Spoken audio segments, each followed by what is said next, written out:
Bom, o primeiro tema que a gente vai abordar vai ser com relação aos princípios jurídicos que norteiam o processo do trabalho, os princípios jurídicos aplicados ao processo do trabalho. E a gente primeiro tem que entrar numa noção do que seja princípio jurídico.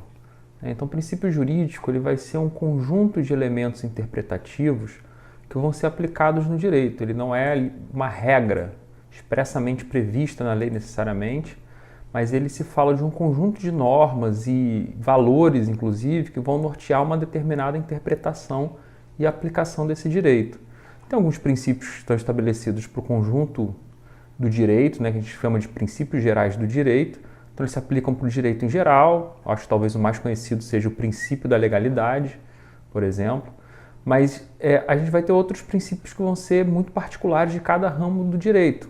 Então, o direito do trabalho, enquanto um ramo autônomo do direito, ele vai ter seus próprios princípios jurídicos que vão nortear toda uma lógica do direito do trabalho, baseado, como eu falei, pela própria lógica legislativa, um conjunto de normas estabelecidas com relação ao direito do trabalho e um conjunto de valores também, que obviamente não vão estar desatrelados de uma determinada sociedade, um determinado tempo. Então, a gente está falando aqui de um recorte temporal, de tempo e espaço, inclusive. E princípio jurídico do direito do trabalho vai ser esse conjunto de valores e normas e entendimentos relacionados à instituição que vão nortear a aplicação do direito do trabalho. O primeiro princípio que é fundamental para a gente tratar com relação ao direito do trabalho é o princípio da primazia da realidade. Então, a primeira coisa que a gente fala de princípio da primazia da realidade, a gente está falando o quê? O nome completo que costuma se dar, inclusive, é princípio da primazia da realidade sobre as formas jurídicas. Isso quer dizer o quê? Que a realidade, ela prevalece sobre aspectos meramente formais estabelecidos.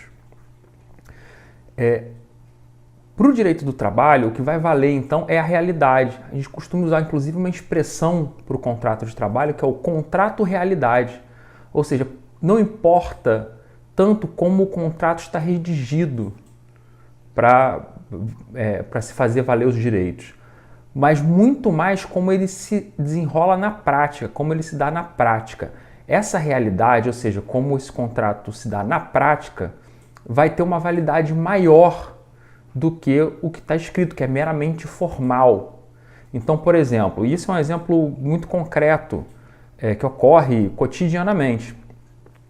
Que é a fraude trabalhista para o não reconhecimento do vínculo empregatício.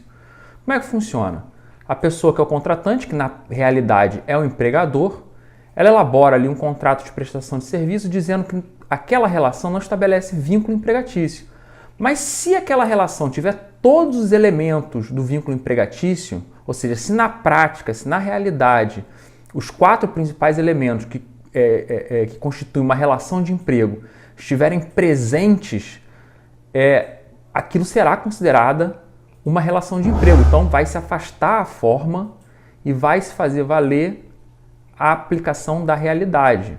A realidade vai se sobrepor sobre a forma, então a gente está falando efetivamente da primazia da realidade sobre essa forma jurídica que é o contrato. Um outro princípio que também é muito importante, e ele vai ter ali algumas subdivisões, é o princípio da proteção. É o princípio da proteção ao trabalhador, na realidade. Ele parte da seguinte interpretação. A relação de trabalho, a relação de emprego, particularmente, quando a gente fala da relação de emprego, ela não é uma relação de iguais, entre iguais. O empregado e o empregador, eles não estão em pé de igualdade. Há um poder muito maior do empregador, e aí um poder real, inclusive econômico,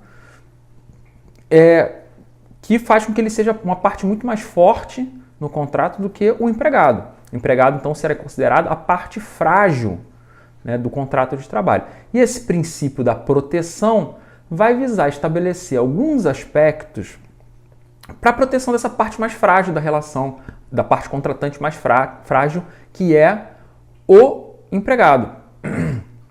Então, esse princípio ele vai ali se subdividir em 3 subprincípios, vamos dizer assim. E o primeiro deles é a aplicação ou prevalência da norma mais favorável ao trabalhador. Então, quando eu tiver uma dúvida interpretativa sobre qual norma se aplicar ao trabalhador, eu vou aplicar a que seja mais favorável, não a menos favorável. Essa lógica era uma lógica que era muito sistematicamente aplicada até o que a gente chama de reforma trabalhista de 2017. E por que ela era muito bem aplicada? Porque a gente tinha o pressuposto de que, havendo uma norma mais favorável na lei ao trabalhador, claro, ela se aplicaria com relação a uma norma constitucional, que seria hierarquicamente superior. Mas se ela fosse mais favorável, ela se aplicaria. Se houvesse uma norma infralegal, né, abaixo da CLT, hierarquicamente falando, ou outra lei de natureza trabalhista, ela, se fosse mais favorável ao trabalhador, seria aplicável. Então, a gente está falando de uma norma regulamentar, de uma norma interna do empregador, inclusive numa cláusula prevista no contrato de trabalho. Se ela for mais favorável ao empregado, ela será aplicável. E isso também se aplicava no que a gente chama das normas coletivas, dos acordos e convenções coletivas de trabalho.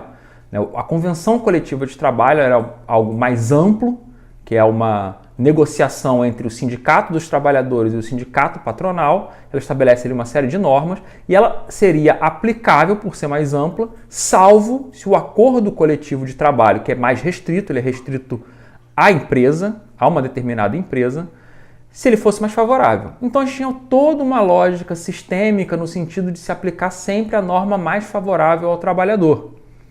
E isso tem uma quebra após a reforma trabalhista. Por quê? Porque com a reforma trabalhista passa-se a aplicar sempre o acordo coletivo de trabalho à convenção coletiva de trabalho, ou seja, ainda que mais prejudicial ao trabalhador, vai se aplicar o acordo coletivo de trabalho pela lógica que está ali descrita na reforma trabalhista, na CLT.